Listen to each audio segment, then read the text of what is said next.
पीछे तक आवाज आ रही है? आ रही भैया? नहीं आते। बस बस, केवल हाथ उठाना था भैया, हाथ हिलाना नहीं था। इसी हाथ हिलाने के चक्कर में पिछले 5 साल तक खेलना पड़ा था। तालियां जरा जोरदार बजाइए आनंद के साथ। मुख्यमंत्री जी, बहुत देर से मैं भी अपनी बारी का ठीक उसी तरह इंतजार कर रहा था जिस तरह राहुल गांधी जी प्रधानमंत्री बनने का कर रहे हैं। तालियां कमजोर है, पीछे से 2000 बजे आने के। मैं बाहर से नहीं आया हूँ। आदरणीय काका ने थोड़ी सी बात कही कि बाहर का कभी आया है, मैं बाहर का नहीं आया हूँ। माननीय मुख्यमंत्री जी बैठे हैं और तमाम लोग बैठे। एक टिप्पणी करता हूँ, भाई अगर भाई से बंटवारा कर भी ले तब भी रिश्ता खून का ही रहता है। मध्य प्रदेश छत्तीसगढ़ कभी अलग नहीं होता। प्रणाम करता हूँ। बस इसी मन के साथ रहना, आनंद के साथ थोड़ी देर। जब ये बड़े लोग आएंगे तब शालीनता के साथ सुनना। हाथ से कभी खड़ा हो तो रंग में आ जाओ। ताली मन के साथ इसलिए बजाना। भाई आप भी बैठ जाओ थोड़ा सा बीच में। भाई ऐसे खड़ा है ये जैसे समूह पर्वत में बंदर बैठा। आराम के साथ हो। कोई ताली इसलिए बजाना आनंद आए क्योंकि देखो मन के भाई क्या ये चाहे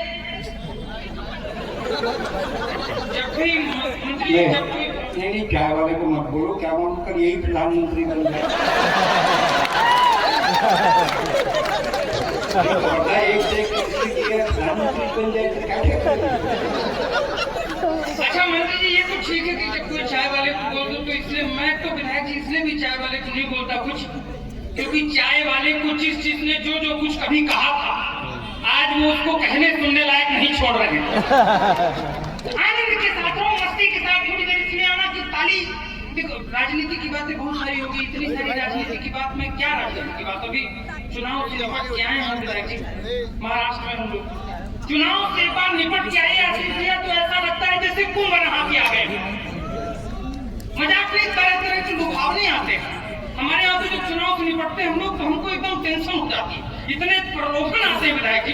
एक नेताजी चुनाव प्रचार के समय हमारे यहाँ बाहर से ही बोले क्या समस्या है आपके यहाँ।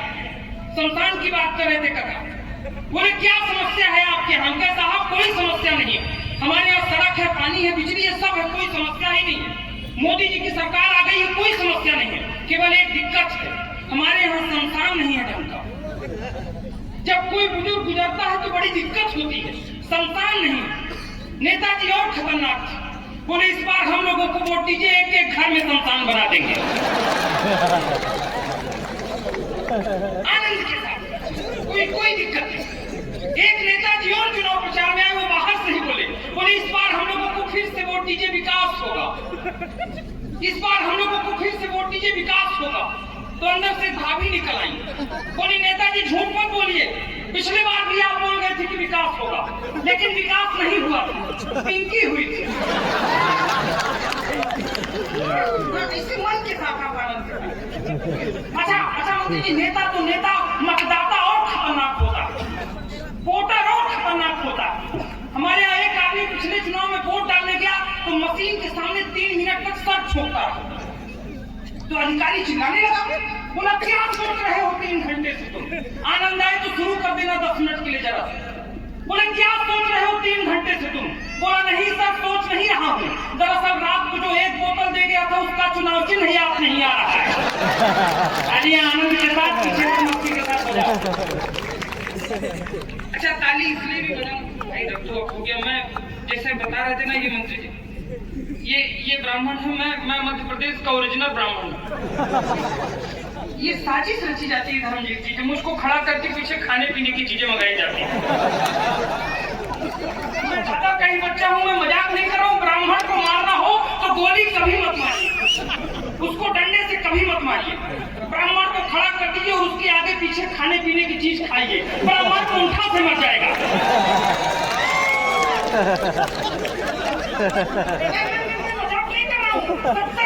ये एकाध भाई हमको निमंत्रण में ले गए थे, निमंत्रण में ले गए तो वो खीर परोसने वाला जरा जल्दी में था। मेरी थाली में खीर डाले बिना आगे बढ़ गया। देख के याद आ गया, मेरी थाली में खीर डाले बिना आगे बढ़ गया। अब मैं देश में इधर उधर जाने वाला इतना बड़ा कवि कैसे निर्लज्जता से मांग लेता कि खीर मेरी थाली में डाल दे। नहीं मांग पाया, लेकिन ब्राह्मण की आत्मा कराहू था।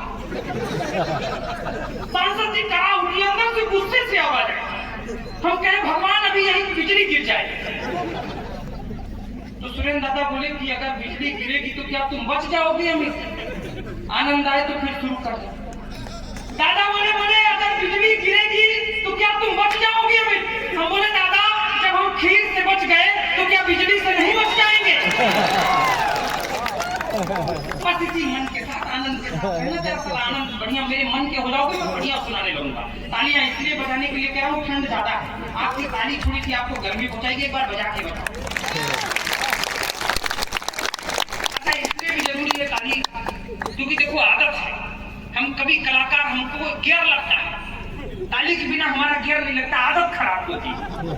आदत किसी की खराब ना हो जाए बड़ी खराब चीज है।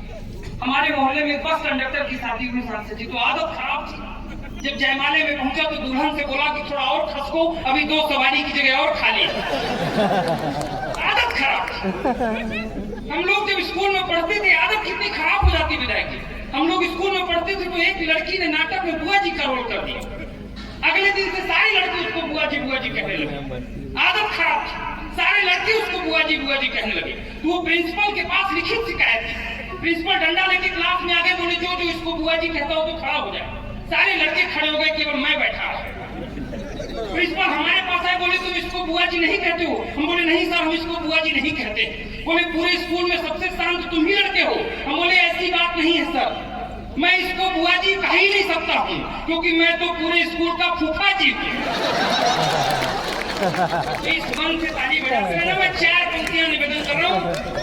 जब आप मेरे मन के हो गए, मैं इसीलिए इंतजार कर रहा था। मैं आनंद के साथ बहुत देर से बुजुर्ग की बात चल रही थी। अच्छा जब कोई सुरेंद्र जी को बुजुर्ग बुला रहा था तो ये ऐसे देखते थे उसको जैसे कसाई बकरे को देखता है। 4 पंक्तियां मैं निवेदन कर रहा हूँ।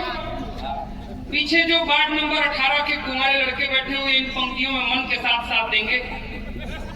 अगर कोई बुजुर्ग बैठा हो सच में वो दिल में पत्थर रख के इन पंक्तियों को सुन लेंगे।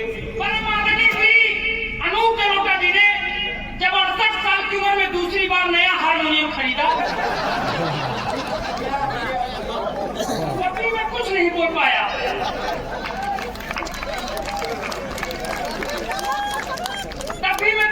पाया। लेकिन अभी कुछ महीने पहले जब आशीष विद्यार्थी जी ने 61 साल की उम्र में दूसरी बार नई कॉन्वेंट स्कूल में एडमिशन लिया, तब इनाहत कुमारी युवा महासंघ की तरफ से 4 पंक्तियां निवेदन कर रहा हूँ। मन के साथ सुनना। पहली बात तो बताए वो दिल जीत लेना। निवेदन कर रहा हूँ, मन के साथ सुनना। कि लड़कों से ज्यादा ब्याह बूढ़ों के जो हो रहे हैं, देश के कुमारों में भी बंद होना चाहिए। कुमारों मन के साथ साथ देना, क्योंकि मैं कुमारों का राजा राम मोहन राय कहा जाता था। लड़कों से ज्यादा ब्याह बूढ़ों के जो हो रहे हैं, देश के कुमारों में भी बंद होना चाहिए। और कामिनी का मोह कोई भावरों को जो फंसा ले, फूल में नया समक रंग होना चाहिए। कामिनी का मोह कोई भावरों को जो फंसा ले, फूल में नया समक रंग होना चाहिए। रोज नई सुंदरी जो बूढ़ों से विवाह करे, नहीं ऐसा कोई छल छंद होना चाहिए। आखिरी पंक्ति में ताली इतनी बजे कि कल छत्तीसगढ़ में ये कानून पास हो जाए। डिप्टी सीएम साहब ले जाएंगे बात को कि रोज नई सुंदरी जो बूढ़ों से विवाह करे, नहीं ऐसा कोई छल छंद होना चाहिए। बाल ब्याह जैसी कुप्रथा तो बंद हो गई है, वृद्ध ब्याह भी तो अब बंद होना चाहिए।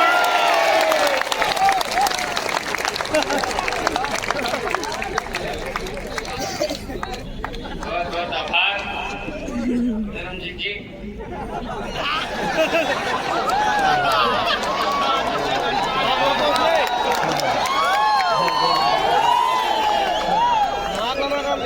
मैं इसलिए नहीं नाम लिया, मैं वो नहीं कहना चाहता।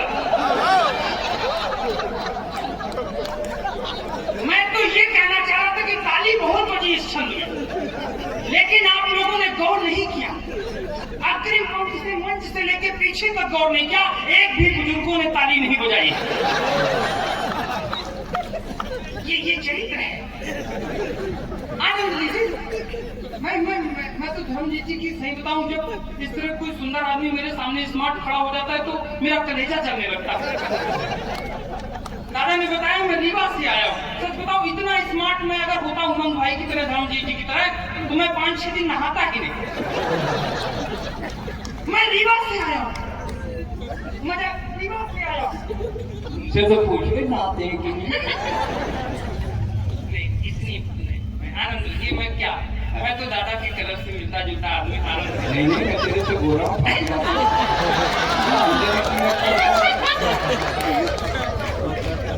तेरी लवली कुछ बेहतर करेगा। ये बात सही बात है, ये बात सही बात है। मैं अंबिकापुर में जब दादा के साथ पहली बार ले गए हमको दादा, तो पब्लिक में से कई लोग बोले थे, बोले अमित शुक्ला कौन, कभी अमित शुक्ला कौन है? तो एक दूसरे वाले ने उसका डाउट दूर किया, बोले हमको ऐसा लगता है कि अमित शुक्ला सुरेंद्र दुबे जी का पोता है। कलर से मैच कर रहा था। मैं रीवा से आया हूँ। मुझे जो लोग रीवा गए होंगे वो जानते होंगे, रीवा सफेद शेरों की धरती कही जाती है। गूगल में डालना जाके व्हाइट टाइगर की धरती कही जाती है। ये अलग बात है कि मुझको देख करके कुछ लोग सोच रहे होंगे कि व्हाइट टाइगर की धरती में तुम जैसा ब्लैक चिंपैंजी कहां से पैदा हो गया। कोई हल्के में मत लेना। हमारे कलर के लोगों की सौंदर्य की चर्चा देवलोक तक में होती। मजाक चॉकलेटी कलर की आदमी अपने आप को डिमोटिवेट मत समझना। कभी सम्मेलन यात्रा के लिए मैं रास्ते से जा रहा था, एक आदमी मुझे देखकर गाड़ी रुका रहा था। किस काम में आते हैं हम लोग? कभी सम्मेलन यात्रा के लिए मैं रास्ते से जा रहा था, एक आदमी मुझे देखकर गाड़ी रुका रहा था। मैंने पूछा कौन है आप, मुझसे क्या चाहते हैं माई बाप? बोला भाई आप बिल्कुल ना हो हैरान परेशान, बस ये बताइए 9 दिन के लिए खाली है क्या श्रीमान? मैंने कहा क्या प्रयोजन है तेरा, सच सच बता 9 दिन तक तू करेगा क्या मेरा? बोला भाई हम लोग नवरात्रि उत्सव करने वाले हैं, अपने गांव में माता जी की झांकी रखने वाले हैं। हम लोगों ने टेंट पांडाल की पूरी व्यवस्था बना ली है, माता जी की मूर्ति भी मंगा ली है, लेकिन पूरी कोशिश के बाद भी पांडाल नहीं खिल पा रहा है। नजर चेहरे से मत हटाइएगा, पूरी कोशिश के बाद भी पांडाल नहीं खिल पा रहा है। और दुर्गा जी के नीचे जो राक्षस लेटा रहता है वो हमको नहीं मिल पा रहा है। मस्ती के साथ कोई दिक्कत, इतना नोट लेने की आवश्यकता नहीं। डॉक्टर साहब इधर विराजमान है, तो स्मार्टनेस की बात चल रही तो डॉक्टर साहब अलग खिलखिलाहट। मैं जब कोई कार्यक्रम में डॉक्टर आ जाता है मैं विशेष सम्मान करता हूँ डॉक्टर। मेरे घर में मेरे अलावा सब डॉक्टर, क्योंकि मैं केवल एक मैं ही मरीज पैदा हुआ। मजाक की बात नहीं। मैंने एक दिन अपने पिताजी से पूछा डॉक्टर साहब, मैंने कहा ये आपकी गाड़ी में और क्लिनिक में हर जगह प्लस क्यों लिखा रहता है? बोले देखो तुमको बताए देने, किसी को बताना मत। हालांकि डॉक्टर साहब जिस दिन से वो हमको बताए उस दिन से हम सबको बताते घूम रहे हैं। हम कहिए आपकी गाड़ी में और क्लिनिक में हर जगह प्लस क्यों लिखा रहता है? बोले देखो प्लस में 2 डंडी होती है, एक खड़ी डंडी एक लेटी डंडी। हम बोले इसका क्या मतलब है? बोले मरीज हमारे अस्पताल में ऐसे खड़ा खड़ा आता है और यहाँ से ऐसे लेट करके सीधे। बढ़िया बढ़िया बढ़िया बढ़िया बढ़िया, एक बात ताली हो जाए। बढ़िया बढ़िया। अच्छा प्लस का एक और मतलब, आशीष भैया प्लस का एक और मतलब, मरीज चाहे जितने घाटे में रहे डॉक्टर हमेशा प्लस में ही रहेगा। बढ़िया। अच्छा इतना कुछ नहीं डॉक्टर साहब, हमारा छोटा वाला भाई तो और बड़ा डॉक्टर, वो जब पहली बार आईसीयू में गया ऑपरेशन के लिए तो मरीज बेहोशी की बात जग गया। वो डॉक्टर साहब ऑपरेशन बाद में करिएगा, पहले ये बताइए ये आपका कंपाउंडर माला लेके क्यों खड़ा है? हमारा छोटा भाई ज्यादा बड़ा डॉक्टर बोला ये आपका कंपाउंडर माला लेके क्यों खड़ा है? बोला देखो ये हमारी जिंदगी का पहला ऑपरेशन है, अगर ये ऑपरेशन सफल हुआ तो ये माला हमको पहनाई जाएगी, अगर ऑपरेशन सफल नहीं हुआ तो ये माला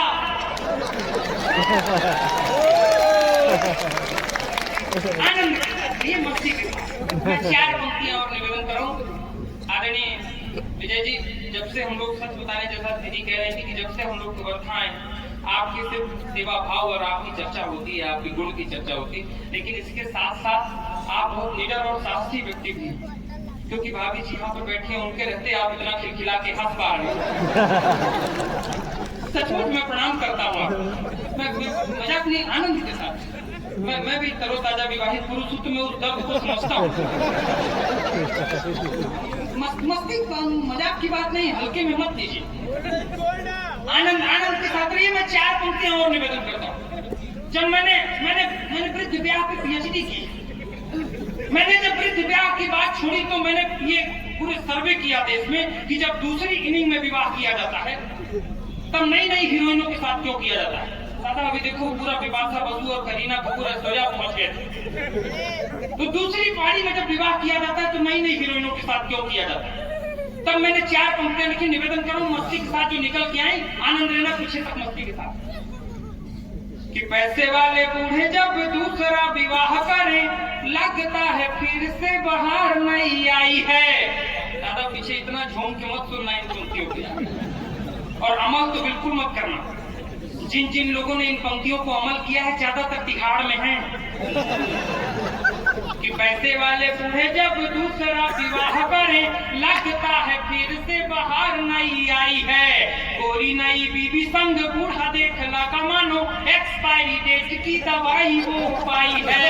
गोरी नई बीबी संग आनंद एडवांस पेमेंट नहीं, आनंद के साथ सुनो पहले मस्ती के साथ। कि पैसे वाले बूढ़े जब दूसरा विवाह करें लगता है फिर से बाहर नहीं आई है। जब यार दादा पीछे ऐसे कर रहे थे, हमको लगा कविता में मजा आ रहा है, जब निकाल करके डाले आनंद है यार मस्ती। यही कवर्धा का आनंद। कि पैसे वाले बूढ़े जब दूसरा विवाह करें लगता है फिर से। मैं आदरणीय सुरेंद्र दुबे जी के बारे में तमाम बातें हो रही थी, उन्होंने हम सबको कवर्धा पहुंचाया है। मैं तमाम उनके बारे में बातें हो रही थी, कहने को बहुत कुछ है, लेकिन एक बात मैं कहता हूँ उनके बारे में, कवर्धा में उनकी धरती पर, कि मैं भले व्हाइट टाइगर की धरती से आया हूँ, लेकिन पूरे हिंदुस्तान में कवि सम्मेलन जगत में अगर टाइगर कोई एक है छत्तीसगढ़ का तो केवल आदरणीय सुरेंद्र दुबे जी का नाम है। कि पैसे वाले बूढ़े जब दूसरा विवाह करें लगता है फिर से बाहर नहीं आई है। गोरी नई बीबी संग बूढ़ा देख लगा मानो एक्सपायरी डेट की दवाई वो पाई है। आपको भी मुड़ में आना, आपको भी जानकर होश उड़ जाएंगे जो सुंदरी ने बात मुझे राज की बताई है। और अगर ठीक राज की बात बता दूं तो फिर पीछे तक फिर हाथ खोला। कि आपको भी जानकर होश उड़ जाएंगे जो सुंदरी ने बात मुझे राज की बताई है। बैंक में है इनकम, उम्र के हैं दिन कम, इसीलिए शादी मैंने बुढ़े से रचाई। तो आनंद के साथ रहिए, मस्ती के साथ। हम सबको सुरेंद्र दुबे तक पहुंचना है, हम सबको सुरेंद्र दुबे तक पहुंचना है। यही बोल के हम लोगों को 1 घंटा सुनाना है, यही बोल के हम लोग मार्केट अपना सामान बेचेंगे। आनंद के साथ रहिए। मैं धीरे से अपनी पारी समापन की ओर ले चलता हूँ। आप आनंद के साथ बढ़िया सुन रहे। ये धर्म नगरी है, मैं बड़े मन के साथ आनंद के साथ, संस्कारों की धरती है कवर्धा, जैसा बताया गया मुझे। ऐसा नहीं है कि सांसद जी संस्कार सिर्फ यहाँ है, हमारी धरती में और ज्यादा संस्कार है, हम और बड़े संस्कारों की धरती से आए। हमारे यहाँ एक सज्जन दिवंगत हो गए तो उनके 2 बेटे थे। आशीष भैया बड़ा वाला बोला, छोटू तुम बाबूजी की अस्थियां लेके प्रयागराज संगम चले जाओ, हम जरा 13वीं की तैयारियां करें। संस्कार देखिए, छोटू गया प्रयागराज संगम विधायक जी, 10 किलोमीटर पहले हाईवे में जाम लग गया तो वहीं नाले में निपटा के चला आया। तो बड़े वाले को दूसरे दिन लगा कि ये गया नहीं, तो वो भूमिका बांटने लगा। बोला छोटू बाबूजी रात को सपने में आए थे, जैसे दादा के अटल जी आए थे। बोले छोटू बाबूजी रात को सपने में आए थे और कह रहे थे कि छोटू हमको प्रयागराज संगम नहीं पहुंचाया तो तुम कहां छोड़ाए बाबूजी को। संस्कार देखिए और आनंद लीजिएगा। बोले छोटू बाबूजी रात को सपने में आए थे और कह रहे थे कि छोटू हमको प्रयागराज संगम नहीं पहुंचाया तो तुम कहां छोड़ाए बाबूजी को। छोटू बोला भैया बाबूजी की हमको यही आदत नहीं अच्छी लगती है। 300 किलोमीटर दूर यहाँ शिकायत करने आ सकते थे, वहां से 10 किलोमीटर प्रयागराज बचा था तो नहीं जा सकते थे। आनंद के साथ पीछे तक मस्ती के साथ बचा। आनंद के साथ मैं 4 पंक्तियां निवेदन करता हूँ। संस्कारों की बात हुई है तो यहीं से बात शुरू करता हूँ। पत्रकार एसोसिएशन का कार्यक्रम है, बड़े मन से इन लोगों ने कार्यक्रम सजाया है। ये भी माँ शारदे के पुजारी हैं, हम भी माँ शारदे के पुजारी हैं, लेकिन एक अंतर कवि और केवल पत्रकार में है। एक टिप्पणी करके अंतिम पंक्तियां पढ़ता हूँ। पत्रकार एसोसिएशन के नाम एक अंतर है, ये भी माँ शारदे के पुत्र है, कलम के पुजारी हैं, हम भी कलम के पुजारी हैं, लेकिन पत्रकारों और कवियों में केवल एक फर्क है। ये समाज को सूचित करते हैं और हम कभी समाज को सचेत करते हैं। केवल इतना मैं अंतिम पंक्तियां निवेदन करता हूं। ये धर्म नगरी है, प्रभु श्री राम और सनातन की बार बार चर्चा हुई है। आदरणीय विजय जी, जिस वक्त मंदिर निर्माण हो रहा था पूरा देश उल्लास मना रहा था, लेकिन मेरे मन में एक डर लग रहा था। जब राम भाई के साथ मैं पहली बार अयोध्या गया मंदिर दर्शन करने, तो मुझे बताया गया कि मंदिर निर्माण में जो शिलाएं पड़ी हुई हैं, वर्षों से इनको मंदिर की नींव में लगाया जाएगा। जिस दिन मंदिर का उद्घाटन हो रहा था, मुझे ये लगा, मेरे मन में एक डर लगा। मैंने 4 पंक्तियां निवेदन की अंतिम पंक्तियां पढ़ के मंच का आशीर्वाद चाहता हूँ। मेरे मन में एक डर लगा कि जो नींव में शिलाएं लगाई गई हैं वर्षों से, और प्रभु रामलला पहली बार जब मंदिर में प्रवेश करेंगे तो क्या हो सकता है। मैं आशीर्वाद चाहता हूँ, देखना चाहता हूँ कितने सनातनी भाई बैठे कि कहानी राम की मेरे कोई प्यारी न बन जाए। विदा करना कहानी, क्या डर लग रहा था कि कहानी राम की मेरे कोई प्यारी न बन जाए। हमारे राम का मंदिर चमत्कारी न बन जाए। और चरण जब भी पड़े थे प्रभु के मंदिर में, तो ये डर था, संभालना कबर था। चरण जब भी पड़े थे प्रभु के मंदिर में, तो ये डर था, शिलाएं पैर से छूकर कहीं नारी न बन जाए। शिलाएं, जय श्री राम, जय श्री राम। बहुत बढ़िया।